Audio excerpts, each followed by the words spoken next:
BAE Systems, the British company, is certainly one of the most, if not the most immoral company on the planet.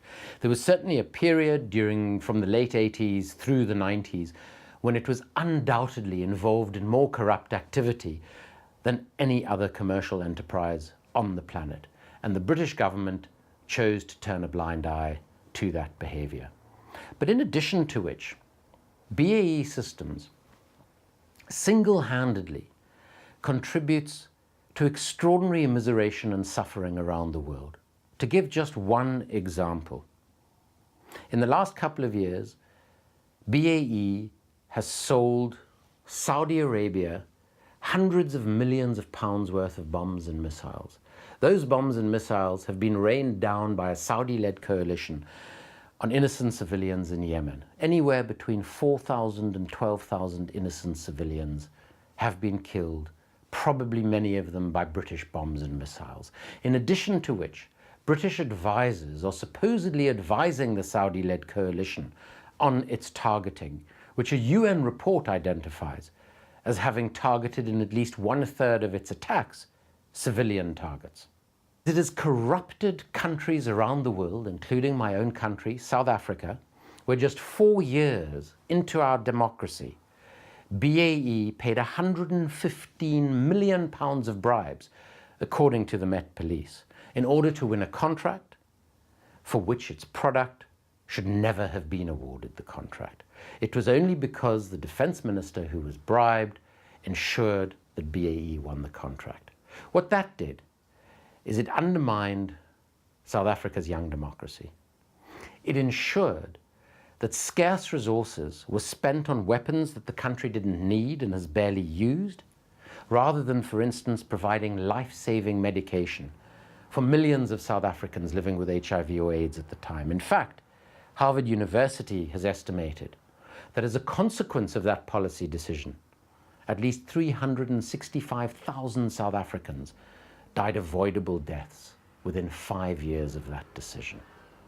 This is the sort of effect that BAE Systems has on the world, but it also has a corroding impact on Britain's own democracy and on the rule of law in this country. I say that because so much of what BAE Systems does is kept out of the public sphere by the veil of national security imposed secrecy that overhangs all of the arms deals that they do and all of their activities, be they legal or illegal. It means that when a brave prosecutor is prepared to try and bring them to trial, the government will step in and ensure that that doesn't happen.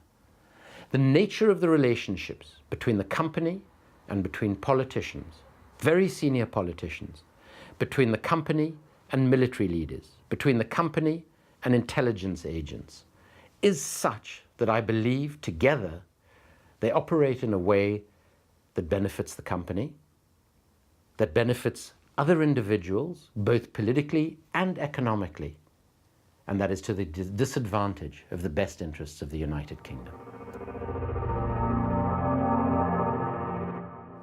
Our senior politicians in the UK are the salespeople in chief for the UK's arms industry. And they serve that industry completely uncritically. So they don't mind how much corruption is involved in the arms deals, remembering that the arms trade accounts for 40% of all corruption in global trade. And secondly, they don't mind who those weapons are sold to. So they're quite happy with companies like BAE and others selling weaponry to Saudi Arabia, for instance, which is using that weaponry to kill innocent civilians in Yemen at the moment. The British government justifies the British arms industry by suggesting that it sells to democratic governments who support Britain's vision of the world. In addition to which, the British government claims that it is creating jobs, that it is creating economic growth, and that the industry is important in maintaining Britain's place in the world. The reality is very different to that. Britain sells weapons to anyone who will buy them. Britain sells weapons to numerous authoritarian, dictatorial regimes who use those weapons to oppress their own people, who use those weapons to violate international humanitarian law, and even to commit war crimes. In addition to which, the sale of weapons from British companies invariably involves huge levels of corruption.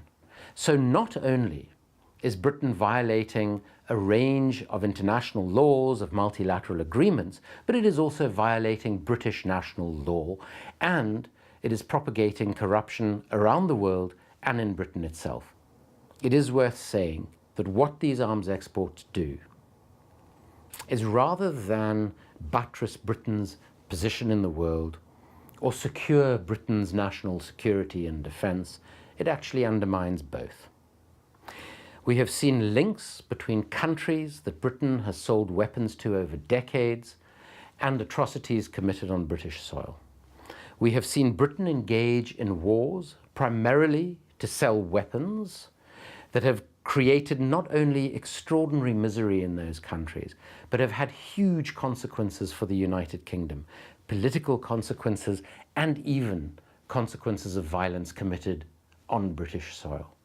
So it really is my contention that despite what the government says, what the British arms industry actually does is it undermines Britain's standing in the world, it undermines Britain's supposed support for democratic values, which its arms exports are themselves undermining, and it actually, and most ironically, makes Britain itself less rather than more safe.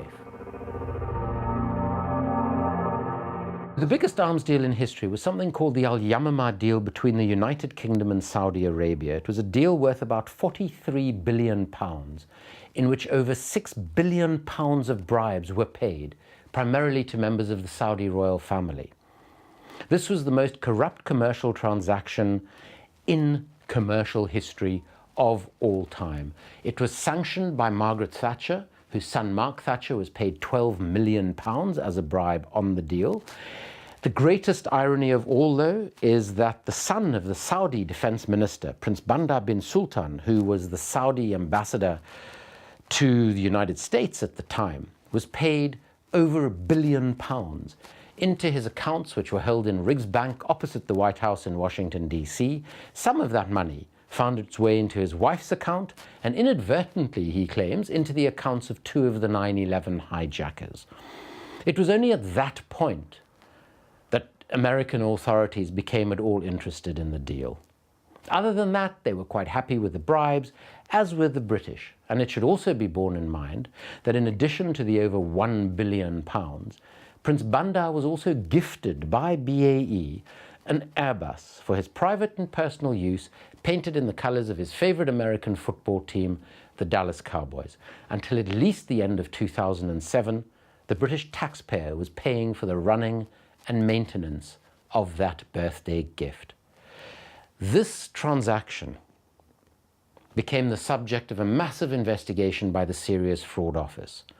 At the point at which they were ready to charge senior executives of BAE and the company itself with corruption, Tony Blair's government stepped in and closed down the investigation. That deal, more than any other, reflects the true nature of the British arms export industry. DSEI is one of the world's largest arms fairs. Most of the world's arms companies will exhibit at DSEI. Most of the world's governments, from democratic through autocratic to despotic, will be at DSEI concluding orders for weaponry.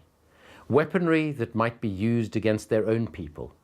Weaponry that might be used against innocent civilians in other parts of the world. Weaponry that might land up being used against British citizens.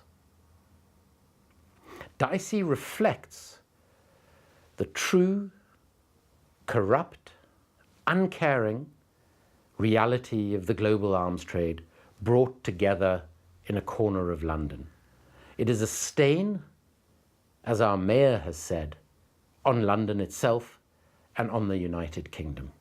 Every year, as DSEI gets bigger, so too have the protests. And what has certainly struck me over the last 2 or 3 manifestations of this arms fair is not just the number, but the commitment and the courage of those people protesting this arms fair. There is absolutely no doubt that these protests have not only raised awareness about what DSEI is, about the nature of the arms trade in which the United Kingdom plays such a large part, but I believe it has also created a greater awareness about issues of British foreign policy and how they might not be in Britain's best interests. And it is for that very reason that we have seen, particularly in the recent election discussions, we have actually seen a change in the nature of debate. And we have started to link the tragic events that happen on British soil to aspects of British foreign policy, and particularly to aspects of the British arms trade. And I think that movement in this debate is really to a large part down to the sorts of difficulties that protesters over the years have been creating at DSEI and the sort of awareness that has been generated by that.